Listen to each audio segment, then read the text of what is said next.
Happy Thanksgiving, everyone. It's like the day before Thanksgiving, and I wanted to do this video where I talk about songs that I am thankful for.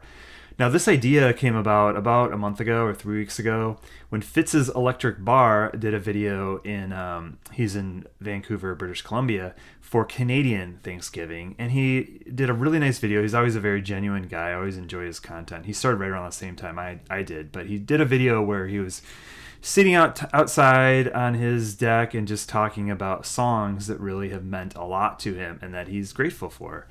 So I thought, hey, that's a really good idea. I should do that too. And I almost forgot about it, but I'm glad I remembered. And these are in no particular order, and there is no finite list to songs that I am thankful for. These are just, I think I've got 13 of them that I came up with yesterday and decided to feature. So let's kick it off with the one behind me. It's Tom Waits. It's his Mule Variations record. It came out in 1999. It's kind of like the best of old Tom Waits and new Tom Waits. It combines both styles. There's a lot of singer-songwriter stuff on it. The experimental stuff is kept a little bit to a minimum. And it's just got some gorgeous songs. And number one among them for me is the song Hold On. I think if you're going to introduce Tom Waits to any friend, if you want to put it on a mix CD or a playlist or an old school mixtape, you put on Hold On. And if somebody didn't know about Tom Waits, or even if they weren't sure they liked Tom Waits, I think the song could probably open him up to them. For me, it's that feeling in the lyrics. It's like the best kind of like country song. It's his voice is just perfect, and so much of it's a storytelling, and it's like a song within a song. I mean, he talks about how this character hears a song called Hold On and makes them feel hopeful, I guess, that they're going to make it through. But I particularly love, there's certain lines in here like God bless your crooked little heart, St. Louis got the best of me, or when you share my bed, you share my name. But I really like this moment where he talks about the weather, and I'll just read it. I think it's just absolutely brilliant. Down by the Riverside Motel, it's 10 below and falling. By a 99-cent store, she closed her eyes and started swaying. But it's so hard to dance that way when it's cold and there's no music. Oh, your old hometown's so far away, but inside there's a record that's playing a song called Hold On. And I can't even talk about it anymore. It's just a powerful song. I love it. It's one of my favorite Tom Waits songs, and it makes my list for a song that I'm very thankful for. I'm very thankful that Tom Waits and his wife, Kathleen Brennan, sat down and wrote a little song like this and let the world hear it. So by the time we got to this Jason Isbell solo record, right before it, I knew something was afoot. I knew something had changed because I saw him live and I could not believe how good he was. And I'd seen him live several times as a solo artist, and I was good, but this was like fantastic. And I knew something had changed. You could just feel it. And when this solo record came out, the first song on it is a song called Cover Me Up, and it absolutely blew me away. It blows me away every time I hear the song. It is one of the most powerful songs about change, about love, about what another person believing in you can do for you. And, he wrote this song. It was basically a song about kind of coming in from the storm of alcoholism and being with someone, falling in love with that person, knowing that person sees good in you, and that's like all he needs. And I absolutely love the song, and I've seen him live several times where he sings it, or he sang it with Amanda Shires, who became his wife. And now they're unfortunately divorced, or fortunately, it doesn't really matter. The song still exists, and it's an incredible song, and a song that I am very thankful that exists. And boy, if you think that you're becoming like cold to the world, or that you not cold, but like you're no longer kind of feel emotions, you go see this guy in concert and he starts playing this song. Yeah, you're probably going to get pretty emotional if you're anything like me. Okay, next we have Grantley Buffalo. I love Grantley Buffalo. They don't get enough attention. This is their second record, Mighty Joe Moon. It's known for the song Mockingbirds. But for me, it's a song that comes later on in the record. It's called Honey Don't Think. Just this gorgeous song about wanting someone to stay, wanting your partner to stay and be with you, but not being able to reveal yourself. Not being able to reveal your whole self anyway and keeping yourself pretty guarded, which the narrator of the song obviously does. There's one key absolute line and verse in this record or the song that just totally blows me away. Something wrong in my stars. Could you look at my chart and help me heal these scars? Could you learn to read minds? And in the case of mine, can you read in the dark? Brilliant song, brilliant band, and very thankful for a song like Honey Don't Think, which obviously wasn't going to light up the charts or anything, but thankful that that ended up on this record and that kind of raw emotion of the song came through. And every time this record plays, or if I was ever to hear it in the wild, it would definitely be a driveway moment for me. It's definitely a song that I just stop what I'm doing and listen. It is a really special song, and I love it, called Honey Don't Think by Grantley Buffalo. Next, okay, this one might be kind of obvious for people, but it's such a good story. Into Your Arms. I mean, this song of meeting a woman that is like so important to you that you start to believe in things that you never even thought you'd believe in. Like it's a pseudo-religious song, but the narrator is not a religious man, but he like almost sees God through this woman, or this love for this woman would make him be able to see the beauty in all things, including a faith in a higher power. And it's just such an emotionally powerful, fragile song, absolutely beautiful, kind of almost like a broken man singing it, but one of the most perfect moments on a record that is full of some really great moments. Into Your Arms by Nick Cave. And a little personal story for me that I'll share is that when my girlfriend and I started dating, I think it might have been our first Valentine's Day, we gave each other vinyl copies of this album, that was really cool. So anyway, it means a lot to me for that reason, and it's just such a great song. Next up, Wilco, Misunderstood. What can I say about this other than it sort of became everything? I got this as a promo when it first came out. I had seen Wilco live. I had friends try to turn me on to Uncle Tupelo. I knew Box Full of Letters. I might have even had r.e.m. I don't think I did, but I certainly heard the songs on Rev 105 and other stations in Minneapolis. They got a lot of play. It was one of their major markets. And was familiar with Wilco, but my friend brought over this record on vinyl, the same one that's right behind me, and I didn't have many new records at all at the time. I was just buying some classic stuff, and I put this on one morning, and from the very first song, which is Misunderstood, I was hook, line, and sinker, hanging on every word, and totally in love with this music. It pulled at it felt like the Wilco's emotional core was being shown, or Jeff Tweedy's, and it just pulled at my emotions and nostalgia, and every time I hear the song I'm pulled back into that moment. I'm nostalgic for that moment in a song that's about nostalgia. Back in your old neighborhood, cigarettes taste so good. I love that it's about the redeeming power of rock and roll. Just says it in the simplest ways possible, like, do you still love rock and roll? I still love rock and roll. I'm feeling misunderstood. Definitely around the time I listened to this song the first time, I'm sure I was feeling that way. We all feel that way. But, Wilco almost ruined the song for me, to be honest. I know some people seem to love that kind of krautrock thing they started doing live, where they've repeated nothing about a million times. Not me. I love the original version. I love it done more faithfully to the record. But Misunderstood is definitely a song that I am so grateful for. I'm so grateful that Jeff Tweedy opened himself up and put out this record. Even the first song has the guitar player talking about, taking the guitar player for a ride. He's never been satisfied. He thinks he owes me some kind of debt. It'll be years before he gets over it. I mean, he could be talking about Jay Farrar. It's just like such an emotional, pure, honest song, and the whole album kind of feels that way to me. But yeah, that's definitely another one for me is Wilco, Misunderstood. All right, Dylan.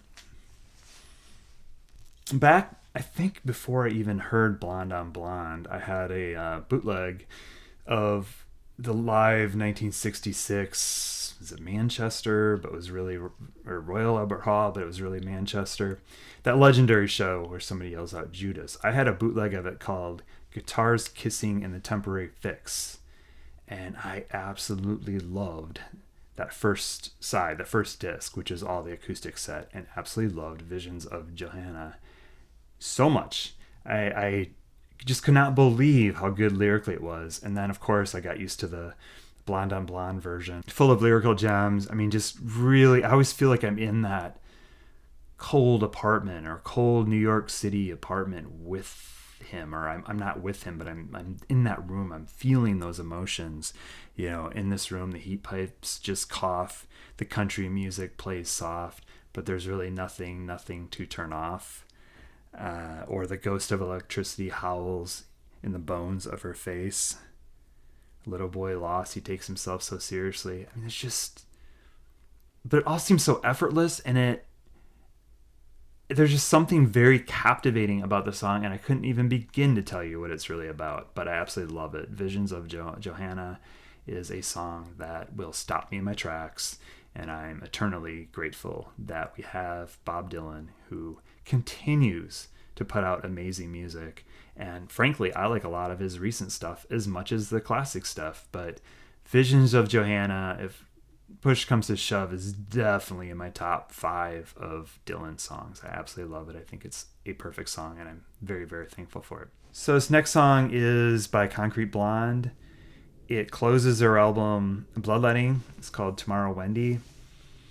It gives me chills every single time I hear it. And when I've seen it live, it's so emotional and so powerful, and just, it's almost like you dare her to go there and sing. Some of these lines are very provocative too. And it's just, she just has a crowd in the palm of her hand when she is singing the song. When I've seen Concrete Blonde live, and it definitely comes through on the recorded version as well. It's a song written by the guy from Wall of Voodoo, apparently, but great song, kind of about, well, somebody dying. Tomorrow Wendy is going to die is a lyric. I mean, all these pivotal moments in history kind of coming together. Underneath the chilly gray November sky, we can make believe that Kennedy is still alive, and we're shooting for the moon and smiling. Jackie's driving by, and they say, "Good try. Tomorrow, Wendy, you're going to die." This is the provocative part that just does something. I told the priest, don't count on any second coming. God got his ass kicked the first time he came down here slumming. He had the balls to come, the gall to die, and then forgive us. No, I don't wonder why. I wonder what he thought it would get us. Hey, hey, goodbye. Tomorrow, Wendy is going to die. It feels weird even to read those lyrics, but it's such a powerful, powerful song, and I'm just so happy that it made a record and that nobody balked and nobody said, hey, you can't put that on a record. That's not cool or whatever. It was the last song on Bloodletting. It is an extremely powerful song, and I am very thankful that it exists in the world and that we have artists who write songs like this and perform them. Next up is Here Comes a Regular by The Replacements. If you watch my channel at all, you know I'm a little obsessed with this band. They're one of my favorite bands. Paul Westerberg, I think, is one of the best songwriters, period. You don't need to say from the 90s or the 80s or from Minnesota. Best songwriter, one of the best, period. Songs like Here Comes a Regular illustrate that. Here's the last song on Tim, the album that I think highlights his songwriting probably the best of any of the Replacements records. And you've got this gorgeous acoustic ballad that he's playing alone on, which, I think he had to fight to do because other members of the band just wanted to, play rock and roll and have fun. And he illustrates so clearly what it's like to, as he said in Left of the Dial on the same album, to grow old in a bar. He's got these regulars that are hanging out at this bar, and the seasons are changing. It's going from mowing the lawn, too late to cut the grass, to a bitter, bitter cold evening. and you've got these guys, or they're waiting. Everybody wants to be someone's here, which just is devastating. This line about, am I the only one that feels ashamed to be there? Just spending your life in a bar and wanting to be elsewhere, and illustrating it in the most perfect way with some of these lyrics. First the lights, then the collar goes up, the wind begins to blow, turn your back on it, pay you back, last call, first the glass, then the leaves that pass, then comes the snow, ain't much to rake anyway in the fall. It's a devastating song, but it's so beautiful. It's such a beautiful, beautiful way of looking at a sad part of humanity, if that makes any sense. I absolutely love the song. It floors me every time I hear it. Now I love the box set that came out behind me, Tim Let It Bleed edition. But I must say, I do like the original version of Here Comes a Regular much better than the one on here. It's more devastating, which I think the song should be. Anyway, Tim, Paul Westerberg, eternally thankful for him and his songs, and in this case, especially Here Comes a Regular. I talk about r.e.m. quite a bit. I almost wasn't going to include this song because I talk about the man a lot, but you know what? People talk about the Beatles all the fucking time. I can certainly talk about r.e.m. more than I talk about r.e.m., and I'm going to talk about r.e.m. in particular, one song right now that I am very thankful for, and that is a song that gets overlooked, that some people might be like, I don't remember that song at all. It's called The Wrong Child. Closes out side 1 of Green, their major label debut, their 6th record. And I think, so much of what I like about music, and so much I think if there's a common thread between these songs, they're all very emotional. They all, a lot of them are about being who you are, being your authentic self, and not being afraid to come out into the world, that you're not alone. And certainly that's the case with a song like The Wrong Child. In the previous tour leading up to this album, Stipe was coming out more and more as a vocalist, a lot clearer. Starting with Life's Rich Pageant, you knew what he was talking about. Increasingly political, brilliant frontman. And by the time you get to this album, there are some songs where his voice is way up in the mix and super raw. I'm thinking of songs like You Are the Everything, Hair Shirt, where his voice even breaks, and this song, The Wrong Child. Now, why do I like this song so much? How many songs do you know that could be, I think it's most likely, about somebody who is crippled or has some mental difficulties and can't be with other people, and is looking out from a room and seeing, especially as a child, and seeing other people play, and it's told through that lens of that kid, that child. Not only is it a story about a child wanting to be normal, wanting to experience the things that you experience when you're a kid, and being excluded from that, there's just so much detail in it too. I watch the children come and go, a late long march into spring. I sit and watch those children jump in the tall grass, leap the sprinkler, walk in the ground, bicycle clothespin spokes, the sound, the smell of swing set hands. I will try to sing a happy song. I try and make a happy game to play. Come play with me, I whispered to my newfound friend. Tell me what it's like to go outside, to just go outside. I've never been. Tell me what it's like to just go outside. I'm not supposed to be like this. I'm not supposed to be like this, but it's okay. Hey, why are those kids looking at me? I told my friend myself, those kids are looking at me. They're laughing. They're running over here. They're laughing and they're running over here. What do I do? What can I do? What do I say? What can I say? I said, I'm not supposed to be like this. Let's try to find a happy game to play. Let's try to find a happy game to play. I'm not supposed to be like this, but it's okay. It's okay. And the way he sings it, and it's just absolutely incredible. And you're like, how fortunate are we that we have artists that feel that can allow their vulnerability to show like that, and make and record a song like that into a vocal like that. Hallelujah. I'm eternally thankful for r.e.m. and that song. Wow. Switching to the other big band, I guess, big indie band, big indie alternative college rock, whatever you want to call it, band from the 80s. U2. This was my introduction to U2 as far as buying anything. I'm sure I'd heard Sunday Bloody Sunday. I'd seen War t-shirts all around my high school, and I think I was starting to see Unforgettable Fire t-shirts. I think they might have come through. When I was probably a freshman, I was seeing this stuff. And I decided to buy something, and this was new at the time. I think it was like $4.99. It's an EP called Wide Awake in America. I love just the photo is real interesting to me. I love that it Wide Awake in America. Like, something about that appealed to me, and the fact that it was like $5. Okay, I'll take a chance on this. Kind of a weird introduction to U2 as far as what the songs are. Sort of Homecoming, the first song off of Unforgettable Fire, and then Bad, and then 2 B-sides, 3 Sunsets, I think. I don't remember the B-sides doing much for me, but those first 2 songs sure did, and especially Bad. Supposedly a song about drug addiction, kind of like Running to Stand Still.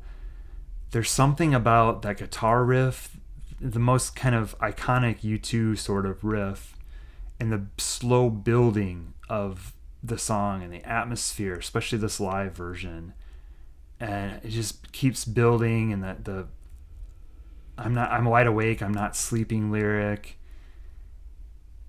Bono starting to scream, getting more impassioned about this subject matter, but still not really knowing what it was. The intangible thing you can't really put your finger on.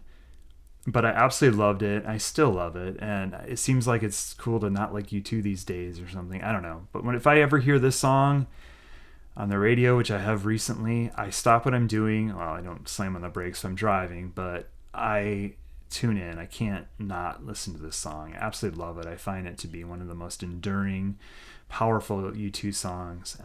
Bad by U2. One of the lesser known artists, at least in the 80s, was Robin Hitchcock. Came out of the Soft Boys, UK band. Really great band, especially the Unforgettable Fire. Still thinking of you too. Especially Underwater Moonlight. And then he had a really good solo career. Very quirky. I got into him, I think, with this album that I'm about to talk about, or this song.